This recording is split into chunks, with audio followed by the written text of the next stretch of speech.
नमस्कार, आप देख रहे हैं NBC24 न्यूज में हूं आपके साथ सनी कुमार।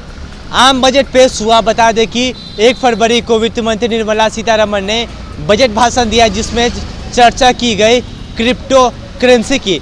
बता दें कि यह जो होता है ये डिजिटल एसेट्स होता है जिसके तहत आप अच्छी इनकम भी कर सकते हैं, लेकिन इससे आपको खासा नुकसान भी हो सकता है, जिसको लेके बता दें कि इनकम टैक्स की ओर से मान्यता दे दी गई है और अगर आप इसमें कमाते हैं, इसमें आपको इनकम होता है तो आपको 30% टैक्स भी चुकाना पड़ेगा। लेकिन सबसे बड़ी समस्या इसमें यह है कि अब तक इसके लिए कोई कानून नहीं बने। बात यूरोप की जाए, अमेरिका की जाए तो कई देशों ने क्रिप्टो करेंसी पे बैन लगाया, लेकिन बाद में फिर कानून बना के इसे फिर से स्टार्ट किया। हालांकि 2018 में भी इस पर रोक लगा दी गई थी क्रिप्टो करेंसी के ऊपर हमारे देश भारत में, लेकिन फिर 2020 में कोर्ट ने कहा कि इस पर आप इस तरह से बैन नहीं लगा सकते, इस पर कानून बनने चाहिए। लेकिन अब तक कोई कानून तो नहीं बना है, लेकिन इनकम टैक्स की ओर से की जो मान्यता है वह दे दी गई क्रिप्टो करेंसी डिजिटल एसेट्स को। लेकिन ऐसे में 30% टैक्स चुकाना, लेकिन वो भी बिना किसी नियम कानून के। ऐसे में काफ़ी नुकसान हो सकता है जो लोग इसमें अपना इन्वेस्ट करते हैं या फिर कमाने की कोशिश करते हैं। ऐसे हमने खासतौर पे बातचीत की अर्थशास्त्री डॉक्टर विकास विद्यार्थी से। उन्होंने क्या कुछ बताया इस क्रिप्टो करेंसी को लेकर, डिजिटल एसेट्स को लेकर, और कौन कौन सी कंपनियां हैं जो कि पूरे वर्ल्ड में अभी काम कर रही डिजिटल करेंसी को यानी कि डिजिटल एसेट्स को लेकर के। आइए जानते हैं। क्रिप्टो करेंसी को लेकर लगातार चर्चाएं चल रही है, लेकिन 30% टैक्स को लेकर बातचीत चल रही, भले कमाए हो या ना हो, इस पर क्या कहना है? बजट 2022-23 में एक अनाउंसमेंट हुआ है जिसके द्वारा कहा गया है कि जो डिजिटल करेंसी है, डिजिटल एसेट्स हैं, उस पर 30% के करीब गेन पर टैक्स लिया जाएगा।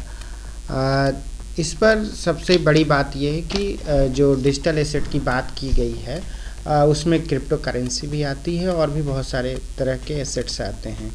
वर्तमान में क्रिप्टो करेंसी का जो एक नाम है भारत में बिटकॉइन है। बिटकॉइन के साथ साथ एथेरियम है, लिटकॉइन है, कार्डानो है। इस तरह से लगभग 7-8 हज़ार के करीब बिटकॉइंस चल रहे हैं पूरी दुनिया में। लेकिन जो सबसे बड़ी चिंता की बात है कि भारत में अभी तक इसके लिए कोई रेगुलेशन नहीं बना है। बिना रेगुलेशन बने हुए ही इस तरह के टैक्स लगा दिए गए हैं। हालांकि आने वाले समय में संसद में ये सारे विधेयक पास होंगे और इस पर कानून भी बनेगा, नियम भी बनेगी। लेकिन आरबीआई अभी तक इस पे कोई भी मुकम्मल नियमावली नहीं बना पाई है जिसकी ज़रूरत है। तो भारत में जो सबसे बड़ी ज़रूरत है इसके लिए नियमावली बनाने की। क्रिप्टो करेंसी केवल एक डिजिटल एसेट नहीं है, डिजिटल मनी कह सकते हैं, डिजिटल करेंसी है। वर्तमान में एक बिटकॉइन की जो कीमत है वह इंडियन रुपीज़ में आज की कीमत 28 लाख रुपए के करीब है, और अगर इसे डॉलर में देखा जाए तो $36,435 में एक बिटकॉइन आती है।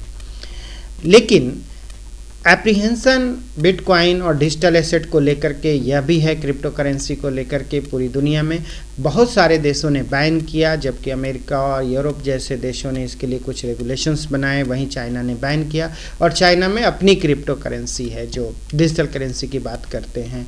बहुत सारे देशों ने इसे बैन किया और बहुत सारे देशों में नियमावली आई है। हालांकि ये भी एप्रीहेंशन है कि इस तरह की जो एक इकोनॉमी अर्थव्यवस्था बनती जा रही है और बनेगी, जिसका उपयोग कहीं ना कहीं मनी लॉन्ड्रिंग में, कहीं ना कहीं जो है इस तरह के रुपए का यूज जो खास करके स्मगलर्स हैं वो भी करते हैं, और अर्थव्यवस्था मतलब स्टेबलाइज नहीं हो सकती है। मतलब इससे ऐसा भी हो सकता है कि अर्थव्यवस्था ही अनस्टेबलाइज हो जाए। और इसे चूँकि जो क्रिप्टो करेंसी है, डिजिटल एसेट है, इसे कोई एक व्यक्ति रेगुलेट नहीं करता है, इसका कोई नियम अभी तक कहीं से कोई एक हैंडलर नहीं है कि कोई एक जगह पे हैंडल हो रहा है। इसमें अचानक जो है कह सकते हैं कि स्कैम भी हो जाता है, लोगों के साथ धोखाधड़ी भी बड़े पैमाने पे हो जाती है।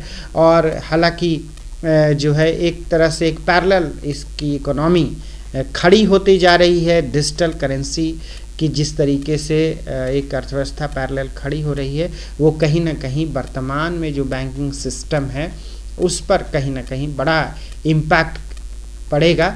लेकिन भारत को इस समय समझने की ज़रूरत है कि किस प्रकार से क्रिप्टो करेंसी को लेकर के काम किया जाए। उसके लिए कहीं न कहीं टास्क फोर्स गठित होना चाहिए ताकि इसका रेगुलेशन जो है स्ट्रिंजेंट रेगुलेशन को लेकर के काम किया जाए। माना जा रहा है कि इस क्रिप्टो करेंसी की वजह से आने वाले वक्त में भारत की जीडीपी में बढ़ोतरी हो सकती है। नहीं, क्रिप्टो करेंसी को लेकर के इतना बड़ा जो सोचने की बात है और समझने की बात है, ऐसा कुछ बहुत होने नहीं जा रहा है। अगर आप देखें क्रिप्टो करेंसी में जिस प्रकार से रुपए का इन्वेस्ट लोग करते हैं, वैसे शेयर बाज़ार में भी करते हैं, तो इतना ज़्यादा कहीं ऐसा कुछ नहीं होगा कि भारतीय अर्थव्यवस्था बहुत आगे चली जाएगी। ऐसा भी हो सकता है कि जो अर्थव्यवस्था बनने जा रही है क्रिप्टो करेंसी से, उससे बड़े फ्रॉड्स भी हो सकते हैं और दूसरी बात यह भी हो सकती है कि जो भारत की एक्चुअल इकोनॉमी है उसको भी धक्का लग सकता है।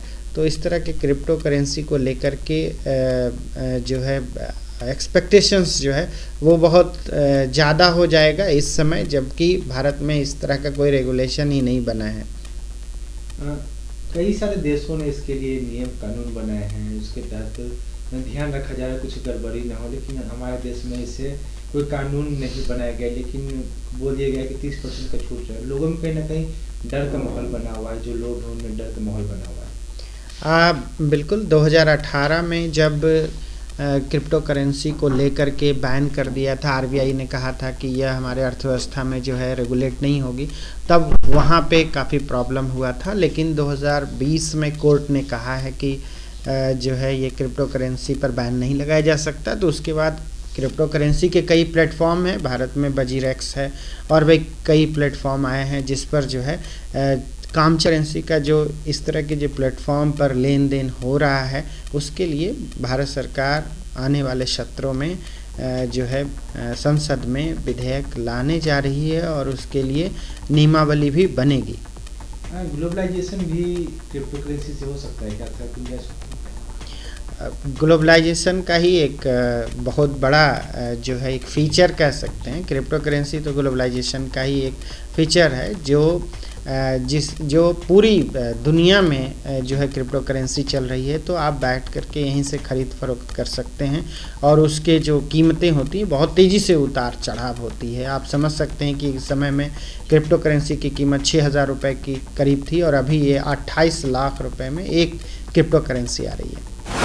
तो आपने सुना डॉक्टर विकास विद्यार्थी थे जिन्होंने साफ तौर पे बता दिया कि क्या क्या हो सकता है। लेकिन कई ऐसे देश है जिसने पहले बैन किया फिर बाद में चालू किया, लेकिन नए नियम कानून के तहत ही इसे एक बार फिर से एक्टिव किया। हालांकि हमारे देश में भी 2018 में इस पर रोक लगी, लेकिन कोर्ट के आदेश के बाद 2020 में फिर से चालू किया गया। लेकिन अभी तक इसको लेकर कोई पुख्ता कानून नहीं बना, कोई सख्त कानून नहीं बने। ऐसे में नुकसान भी हो सकता है और यहाँ तक माना जा रहा है कि अगर इसका प्रचलन ज़्यादा बढ़ता है तो ऐसे में जो देश की जीडीपी है, देश की अर्थव्यवस्था है, वह भी नीचे आ सकती है। जो ग्राफ है जीडीपी का वह नीचे आ सकता है। साथ ही साथ अगर भारतीय करेंसी के हिसाब से देखा जाए तो भारतीय करेंसी के 1 रुपये की हिसाब से देखा जाए तो डिजिटल करेंसी जो होती है उसकी कीमत करीब 28 लाख रुपये होती है। ऐसे में देखने वाली बात होगी कि क्या कानून इस पर बनता है और कब तक बनता है। हालांकि डिजिटल करेंसी से कई सारे लोगों को फ़ायदा भी जरूर है और अब 30% टैक्स भी इस पर चुकाने होंगे। कानून कब तक बनता है या देखने वाली बात जरूर होगी, लेकिन आप बने रहे हमारे साथ। फिलहाल के लिए